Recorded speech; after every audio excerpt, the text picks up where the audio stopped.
নমস্কার বন্ধুরা, পল্লবী রান্নাঘরে সবাইকে স্বাগত।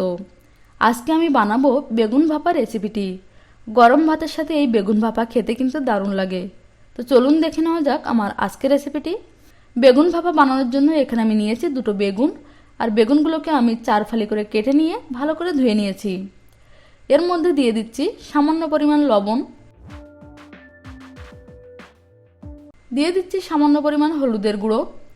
আপনারা চাইলে এর মধ্যে কিন্তু সামান্য লঙ্কার গুঁড়োও দিতে পারেন। লবণ আর হলুদ দিয়ে বেগুনগুলোকে খুব ভালো করে মাখিয়ে নিচ্ছি।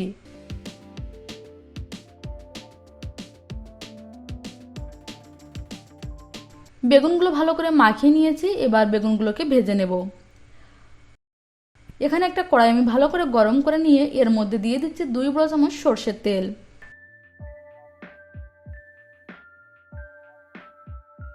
তেলটাকে ভালো করে গরম করে নিতে হবে। তেল ভালোভাবে গরম হয়ে গেলে দিয়ে দিচ্ছি লবণ হলুদ মাখিয়ে রাখা বেগুনগুলো। এবার এই বেগুনগুলোকে মিডিয়াম ফ্লেমে গোল্ডেন করে ভেজে নেব। বেগুন ভাজার সময় তেল কিন্তু প্রচুর টানে, তো যখন বেগুন ভাজবেন বেগুনের সাইডটা নিচের দিকে দিয়ে ভেজে নেবেন। বেগুনের সাইড নিচের দিকে দিলে কিন্তু খুব বেশি তেল টানে না।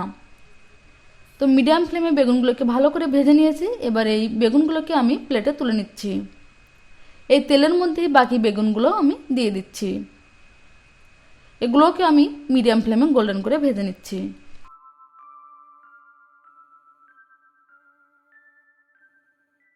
তো এখানে বেগুন গোল্ডেন করে ভেজে নিয়েছি, এগুলোকে প্লেটে তুলে নিচ্ছি। এবার একটা মশলা রেডি করে নেব। এখানে আমি নিয়েছি একটা ছোট মিক্সিং জার। এর মধ্যে দিয়ে দিচ্ছি 2 বড় চামচ গোটা সর্ষে। আমি এখানে সাদা সর্ষে নিয়েছি, আপনারা সাদা কালো সর্ষে কিন্তু মিক্স করেও দিতে পারেন। দিয়ে দিচ্ছি 1 বড় চামচ পোস্ত দানা। এবার সর্ষে আর পোস্তটাকে প্রথমে আমি ডাস্ট করে নিচ্ছি। তো দেখুন এখানে কিন্তু সর্ষে আর পোস্ত আমি ভালো করে ডাস্ট করে নিয়েছি। এবার আমি এর মধ্যে দিয়ে দিচ্ছি 2 কাঁচা লঙ্কা। আমি কাঁচা লঙ্কা 2 ভেঙে দিচ্ছি। দিয়ে দিচ্ছি সামান্য পরিমাণ লবণ, আর দিয়ে দিচ্ছি সামান্য পরিমাণ জল। এবার সব কিছুকে একটা মিহি পেস্ট বানিয়ে নিচ্ছি। গোটা সর্ষে পোস্ত আর কাঁচা লঙ্কাকে আমি মিহি করে বেটে নিয়েছি। এখানে আমি একটা টিফিন বক্স নিয়ে নিয়েছি, এর মধ্যে বেটে রাখা মশলাটা দিয়ে দিচ্ছি। মিক্সিং জারে বেশ কিছুটা মশলা লেগে আছে, তো সামান্য জল দিয়ে ধুয়ে আমি দিয়ে দিচ্ছি। খুব বেশি পরিমাণে জল দেবেন না, তা না হলে কিন্তু পাতলা হয়ে যাবে। সব কিছু ভালো করে একবার মিশিয়ে নিচ্ছি। এবার আমি এর মধ্যে দিয়ে দিচ্ছি 1/4 চা চামচ হলুদের গুঁড়ো, আধা চা চামচ শুকনো লঙ্কার গুঁড়ো, লঙ্কাটা অবশ্যই বুঝে অ্যাড করবেন। দিয়ে দিচ্ছি স্বাদ অনুযায়ী লবণ, 1 চা চামচ চিনি। চিনি কিন্তু সব কিছু ভালোভাবে ব্যালেন্স করে। আর দিয়ে দিচ্ছি 1 চা চামচ কাঁচা সরষের তেল। এবারে সব কিছুকে একসাথে ভালো করে মিশিয়ে নিচ্ছি। লবণ দেওয়ার সময় অবশ্যই মাথায় রাখবেন, বেগুন ভাজার সময় কিন্তু লবণ দিয়েছি, আর সর্ষে পোস্ত বেটে নেওয়ার সময় কিন্তু লবণ দিয়েছি।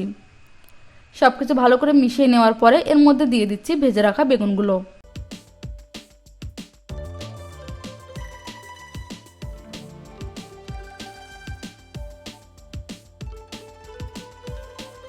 সব বেগুন দিয়ে দিয়েছি। এবার মশলার সাথে বেগুনগুলোকে মিশিয়ে নিচ্ছি।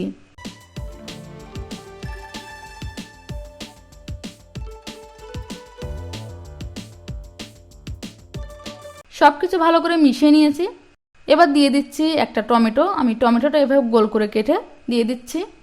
আপনারা চাইলে টমেটো কিন্তু নাও দিতে পারেন, তবে টমেটো দিলে কিন্তু টেস্টটা খুব ভালো আসে। আর দিয়ে দিচ্ছি 3টে চেরা কাঁচা লঙ্কা। দিয়ে দিচ্ছি 1 চা চামচ কাঁচা সর্ষের তেল। এখানে সর্ষের তেলের পরিমাণটা কিন্তু আমি খুব বেশি দিচ্ছি না, যেহেতু সর্ষে বাটা দিয়েছি। এবার এটা ঢেকে দিচ্ছি, আর ঢেকে এটাকে ভাপে বসিয়ে দেব।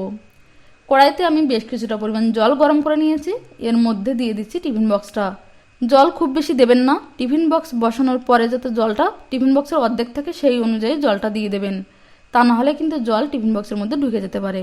এবার ঢেকে লো ফ্লেমে 10 মিনিটের মতো ভাপিয়ে নেব। 10 মিনিট পরে ঢাকনা খুলে দিচ্ছি, আর টিফিন বক্সটা ঠান্ডা করে নিচ্ছি। টিফিন বক্স ঠান্ডা হয়ে গেলে ঢাকনাটা খুলে আপনাদের দেখিয়ে দিচ্ছি। তো দেখুন বেগুন ভাপা কিন্তু আমার একদমই রেডি হয়ে গেছে। মশলা এখানে নিচে বসে গেছে, আমি একটা চামচের সাহায্যে মশলাগুলোকে উপরে তুলে দিচ্ছি। তো এই বেগুন ভাপা আপনারা বাড়িতে এভাবে ট্রাই করুন, আর গরম গরম ভাতের সাথে পরিবেশন করুন।